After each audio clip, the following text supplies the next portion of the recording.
అందరికీ హాయ్ అండి. ఈరోజు మా ఇంట్లో లంచ్ స్పెషల్‌కి పప్పు చారు, ఉప్పు చేప అనుకుంటున్నారా? కాదండి. ఉప్పు చేపను కాదండి. మొన్న కొర్మేన్ ఫిష్ తెచ్చారు కదా! దాంట్లో కొన్ని ముక్కలనైతే ఉంచానండి. ఎందుకంటే నేను అన్నీ ఒక్కసారే చేసి తినలేక ఆటిలిని పాడేయటం అంటే నాకు ప్రాణం ఒప్పదండి. బోలెడు రేటు కూడా ఎక్కువగా పెట్టి తెచ్చుకుంటున్నాం కదా! మరి ఇదనే కాదు ఏదన్నా సరే డబ్బులు పెట్టి తెచ్చుకుంటాం కాబట్టి ఫుడ్‌ని మాత్రం వేస్ట్ చేయకూడదండి.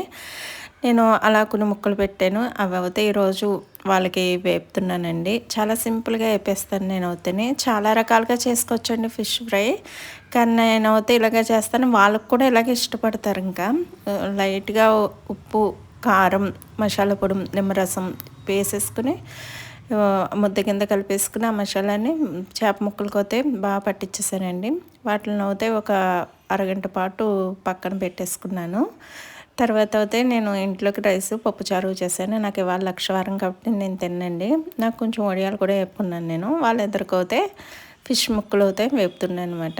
చక్కగా ఇలాగా మంచి రంగు వచ్చేలాగా అటు ఇటు తిప్పుకుంటూ వేపుకుంటూ ఉంటే సూపర్గా ఉంటుందండి. మా బాబుకి అయితే చాలా ఇష్టం. మా బాబుని చూపించండి చూపించండి అంటున్నారు. కానీ వాడు కొంచెం ఇబ్బంది పడుతున్నాడండి. కానీ ఒక రోజు మాత్రం తప్పకుండా